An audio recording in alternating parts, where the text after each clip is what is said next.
Pleased to be here among fellow Republicans. Good morning. Yeah. You know, it gives me a chance to get out of Washington. Gives me a chance to take a look at you, and gives you a chance to take a look at me. After shaking hands and taking a look at all you good-looking folks, all I got to say is, I got the best of that bargain. And I learned a long time ago that as a leader, you can never shake enough hands. And you never have enough votes, I can tell you that also. But you know, I never thought too much about leadership. But people kept asking me, Abraham, what's your leadership style? Or Abraham, what are your leadership principles? So they kept asking me, and I thought, well, I better think on it.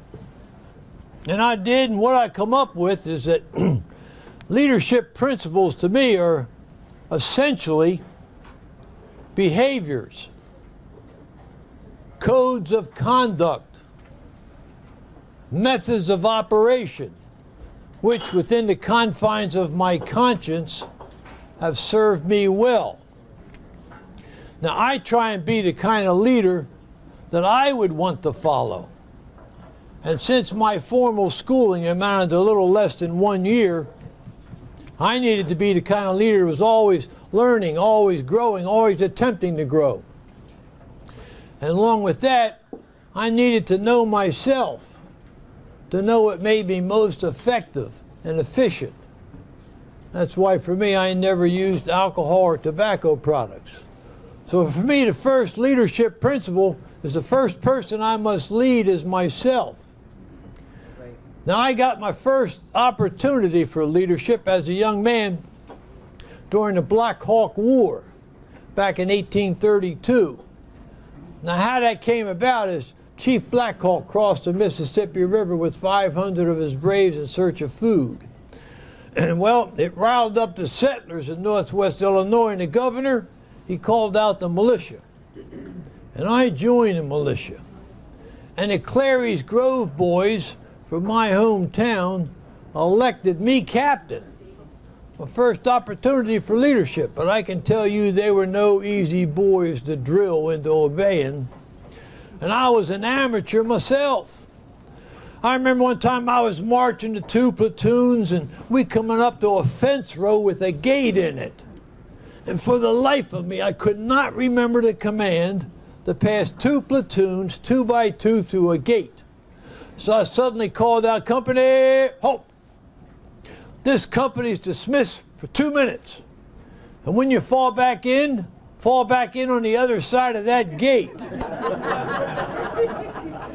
Well, right then and there, I learned another important leadership principle, that a sense of humor pays huge dividends.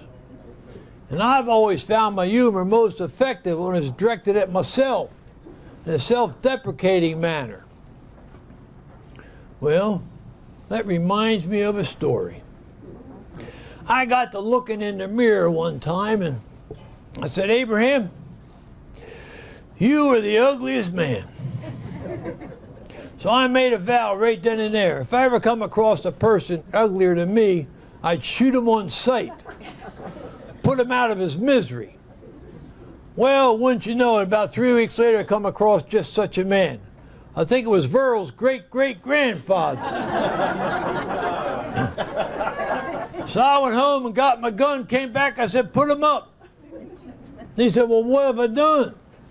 I said, well, you haven't done nothing, but I made a vow if I ever come across anybody uglier than me, I'd shoot him on sight to put him out of his misery. He looked at me and he said, do you really think I'm uglier than you? I said, I certainly do. Prepare to meet your maker. He looked at me, he said, well, if I'm uglier than you, fire away. I remember another time I was riding on my horse, old Bob, along a country lane, and I saw a woman coming in the opposite direction on her horse. So being a gentleman, I reined in old Bob so she could get by. As she came abreast of me, she stopped her horse and looked at me and said, you are the homeliest man I said, ma'am, that's no doubt true. I said, but I can't help it. She said, I know you can't help it, but you could at least stayed home. Well, I didn't want to stay home. I wanted to be out amongst the people. I remember when I was running for the Senate, 1858, against Senator Stephen A. Douglas, we had a series of debates, nowadays called the Lincoln-Douglas debates, and one of those, he was making some disparaging remarks about me that weren't true. For instance, he called me two-faced. So when it came my turn to talk, I said, fellow citizens, Senator Douglas is making some derogatory remarks about me that are not true. For instance, he called me two-faced. Now, fellow citizens, look at this face. Don't you think if I had another face, I'd be wearing it? Yeah. Which brings me to another leadership principle. Communicate, communicate, communicate. By any and all means possible. I used, of course, speeches and letters to the editor and address to Congress and, of course, the telegraph. But I found my most effective means of communication, you might have already guessed, was that of storytelling, especially to make a specific point. For instance, I had some folks in my office, a fellow asked me, he said, Mr. President, why couldn't you have avoided the Civil War? I said, well, that reminds me of a story of the young gentleman that was walking down a country road with a pitchfork over his shoulder. And as he passed a farmer's lane, a mad dog ran out and attacked him. So he was forced to dispatch the dog with the pitchfork.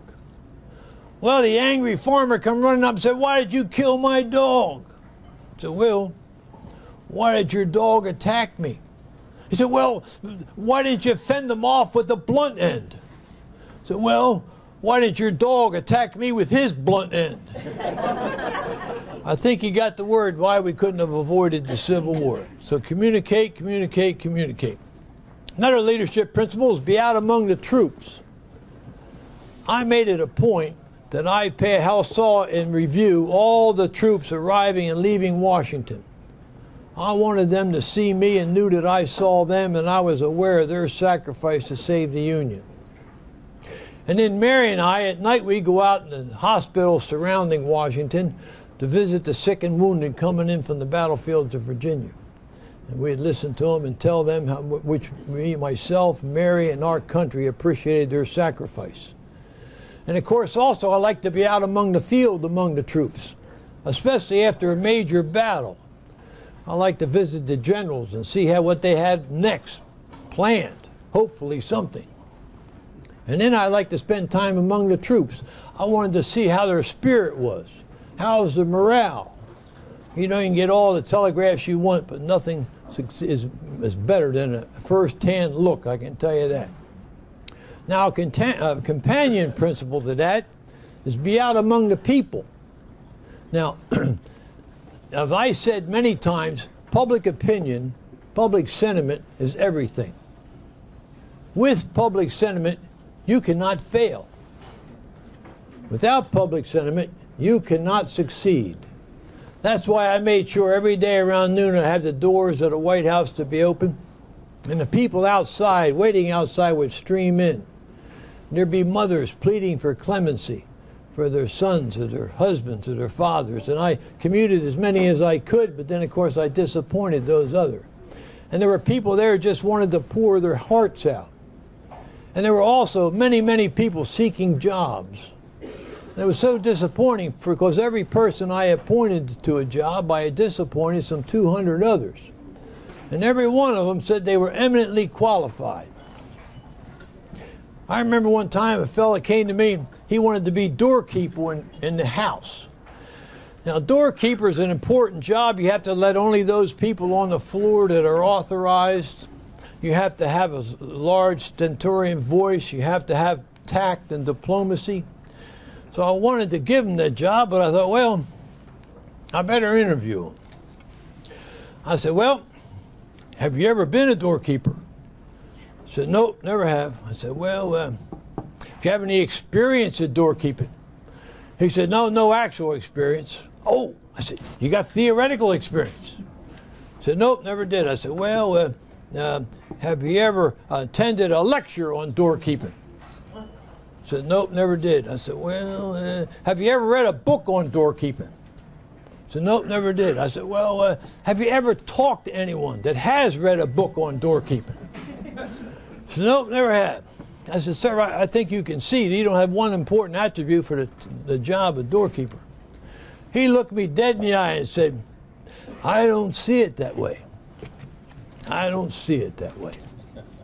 That reminds me of another story about the king who wanted to go fishing. So he called in the royal astrologer to see if today would be a perfect day to go fishing. Well, the royal astrologer, he chatted out his maps and his charts and his stars and said, King, it's a perfect day to go fishing. Well, they're on the way to go fishing. They pass a farmer sitting on his donkey. Farmer said, where are you going? King said, well, we're going fishing. He said, oh, no, no, no, no. You don't want to go fishing today. King said, why not? Well, he said, it's going to rain. Well, the king looks at the royal astrologer. Royal astrologer gets down off his horse, checked the maps and the moon and the stars and said, King, that farmer's wrong. It's a perfect day to go fishing. Well, wouldn't you know it, as soon as they put a line in, it started to rain and rain and rain. Needless to say, that royal astrologer lost his job. The king sent his men out to find that farmer, and they brought him to him, and he said, Farmer, you're the only man that knew it was going to rain. So I'm making you the royal astrologer. Farmer said, well, King, that's awfully nice of you. He said, I really appreciate it. He said, but I can't take the job. King says, well, why not? So, well, 'tweren't me that knew it was going to rain. 'Twas my donkey. He lays his ears back whenever it's going to rain. King said, well, then your donkey is now the royal astrologer. Right then and there, he knew he made the biggest mistake of his life, because now every jackass in the country wanted the job. Yeah. That's why when I was in Gettysburg to do the Gettysburg Address and I was feeling poorly and I got back to Washington, I had the doctor look me over. He did some tests and he came back in to see me and he had a long face on him. He said, Mr. President, I've got some bad news for you. You got smallpox. Well, I started to laugh. He said, Mr. President, I don't understand. I just told you you got smallpox and you're laughing. I said, well, don't you see? At last, I got something I can give everybody. Truth is, I did have a mild form of smallpox that broke out while I was in Gettysburg. Now, another important leadership principle is to encourage innovation and embrace change. Now, I had no trouble encouraging innovation because as a young man, I took a flatboat, which is nothing more than a large raft, all about 65 feet long, about 16 feet wide, and we loaded up with sideboards and put on it, and then barrels of corn and pork and a few live hogs. And I floated that flatboat, had a long pole for locomotion, floated it down the Illinois River to the Mississippi River, then all the way down the Mississippi River to the town of New Orleans. We traded in for coin, but along the way, I kept getting stuck on these sandbars. Had to offload all the barrels, float over the sandbars, put them all back in. So I come up with this invention, and I put air bellows alongside of the raft, and when we hit one of these sandbars, we'd pump air into it, raise the raft up, float over that sandbar, and didn't have to offload any of the barrels. In fact, the patent office gave me a patent for it, which I was real pleased about. So I'm no stranger to innovation. Now, embracing change, my first address to Congress addressed that very same subject. I said that the dogmas of the quiet past are inadequate for the stormy present. And the occasion is piled high with difficulty, and we must rise with the occasion. As our cause is new, so must we think anew and act anew. We must disenthrall ourselves, and then we will save our nation. And I had many opportunities to embrace change during the war. In the Navy, I supported Gideon Welles at his conversion from the wooden ships Navy to the ironclad Navy. Of course, many of the admirals, they liked it the old way. So they had to know that I supported Gideon Welles, and also, more importantly, that I supplied him with the funds necessary to make the conversion. And in the Army, I supported the use of observation balloons. We'd have a balloon tethered, young man in a basket with a telegraph key, and he could overlook the enemy lines, see the disposition of the troops and the size of their troops. Now, I'm told that the only general that fought the use of observation balloons was General McClellan. And I think I know why. I had some folks in my office, and they said, Mr. President, how many troops do the Confederates have? I said, oh, I know exactly how many troops they have. I said, you do? Yeah. How many? I said, 1,200,000. They said, well, how do you come by that? I said, well, it's very simple. McClellan tells me he's always outnumbered 4 to 1. He has 300,000. They must have 1,000,000 too. I don't think he wanted the observation balloons to disrupt his theory. So embrace change, a lot of opportunities. Now, another leadership principle is to admit mistakes and shoulder responsibility. Now, right after the Battle of Gettysburg, we learned that Vicksburg, Grant had taken Vicksburg. And the people and myself were jubilant, and I wrote him a letter. I said, General, I don't believe you and I have actually ever met, but I wanted to tender to you the congratulations and the appreciation of myself and the entire country on your great victory at Vicksburg. You have now opened the Mississippi River all the way down to New Orleans. But I'd like to go further. When you first started going down the Mississippi River, I thought you should have continued on down the Mississippi River and joined up with General Banks. When you turned north towards Vicksburg, I had only a faint hope that you knew better than myself. But I feared it was a grave mistake. I'd like now to publicly say you were right and I was wrong.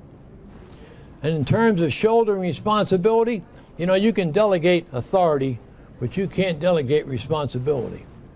And when I learned that both the House and the Senate was going to censure Simon Cameron when he was as Secretary of War for the letting of questionable contracts injurious to the nation, I wrote an open letter to both houses and said that the alleged contracts were caused by the extraordinary conditions following the fall of Fort Sumter.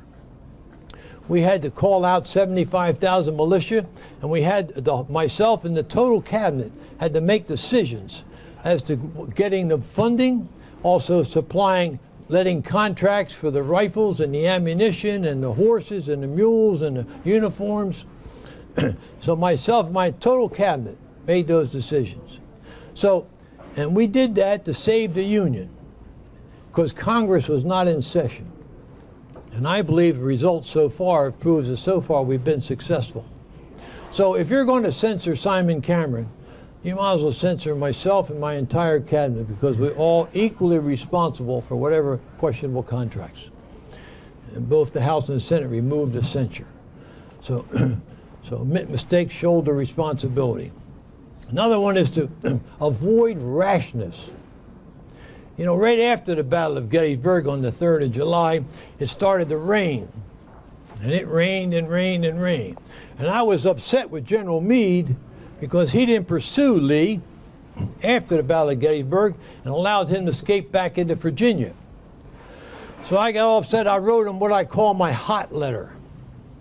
And I said to the General, I congratulated him on the victory. However, I wanted to tell him how disappointed I was that he did not pursue Lee and allowed Lee to escape back to Virginia, especially in light of the fact that due to the heavy rains, Lee was trapped on this side of the Potomac and couldn't ford the Potomac until the July 14th.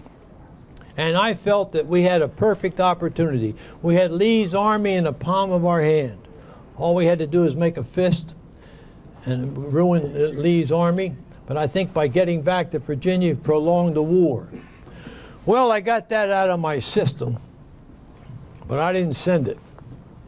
and I'm glad I didn't, because he had his own reasons as a brand new commander, and he acquitted himself very well under Grant. In fact, he was with Grant at the surrender at Appomattox. So I avoided the rashness, and I'm glad I did. Now, another one is do not hold grudges.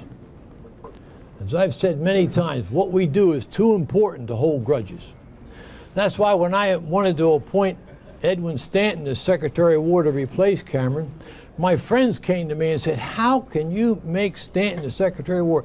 Don't you remember that when you were co-lawyers in 1855 in the McCormick-Manny case, he refused to use any of your information, did not let you sit as co-counsel? In fact, made many disparaging remarks, the least offensive of which is he called you a giraffe.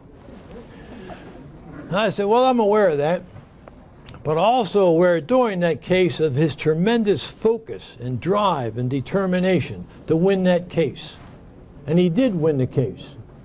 My friends say, yeah, but he's demanding, he's overbearing, he's argumentative. I said, well, that's just the kind of man I need in that job. And I appointed him Secretary of War. I'm glad I did.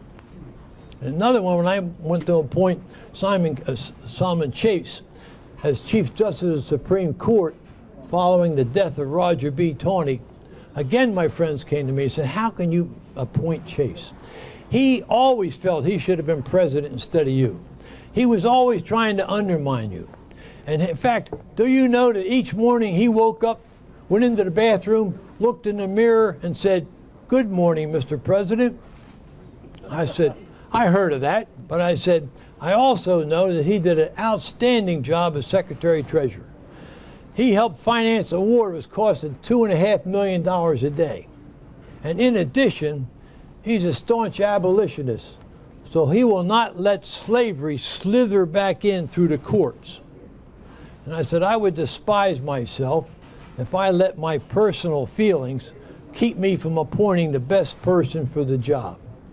So don't hold grudges. The last leadership principle that served me well is always have a plan for possible defeat as well as victory. Now, I had a plan for victory as early as December 1863 with the proclamation of amnesty and reconstruction. It's how to bring the states back into the Union. And in my plan, my overall philosophy was let them up easy. So all that was necessary for a state to come back into the Union was for 10% of the people who voted in 1860 to swear a loyalty oath to the country, the Constitution, and the proclamations. And they could come back into the Union with all their rights, all their privileges, all their property, minus the slaves, of course. So that was my plan for victory. Now, as plan for possible defeat, well, by the summer of 1864, things looked bleak. It didn't look like we were going to be reelected in November. Grant was stalled outside of Petersburg in a siege. Sherman was stalled outside of Atlanta in a siege. General Lee sent Jubal Early down to the Shenandoah Valley to threaten Washington. As I said, the war was costing $2.5 million a day. The people were upset at the end of 3.5 years of fighting and no end in sight. And I had just called for 500,000 more troops to replace the 3-year enlistments and the wounded and the sick coming in from the battlefields. So that had political ramifications. The newspapers started to say, anybody but Lincoln. We need anybody but Lincoln. Even a friend of the administration, Henry Raymond of the New York Times, said it does not appear possible, in fact impossible, that Lincoln will be reelected. It got so bad that I wrote a letter, signed it, put it in an envelope, had my cabinet members sign the envelope, and that letter said it does not appear that we are going to be reelected in November. And if that happens, myself and my entire cabinet will work ceaselessly, tirelessly, from the election day to their new inauguration day to continue to try and save the Union without slavery. Because the incoming administration has won the election on terms diametrically opposed to that. Well, fortunately, I didn't have to put that into effect because in the fall things started to turn around. Admiral Farragut in the Mobile Bay got a telegram from Sherman saying Atlanta is ours and fairly won, and the people were jubilant because now that left just one major Confederate city left, Richmond. And Grant was systematically cutting off the railroads that fed Petersburg, which in turn fed Richmond. And then Grant sent up the Shenandoah Valley Phil Sheridan to take Jubal Early off the board, which he did in Winchester, Fisher's Hill, and a great counterattack at Cedar Creek. So all that good news, again, had political ramifications. And in November of 1864, I was reelected president with 212 electoral votes to 21 for McClellan. So it looks like that those leadership principles have served me well. Now, just to recap, first person I must lead is myself. A sense of humor pays huge dividends. Communicate, communicate, communicate. Be out among the troops. Be out among the people. Encourage innovation and embrace change. Admit mistakes and shoulder responsibility. Avoid rashness. Don't hold grudges. And have a plan for possible defeat as well as victory. Now, a lot of people ask me, well, Mr. President, is there anything you would have done differently? I said, well, I probably shouldn't have bought those theater tickets. Thank you very much.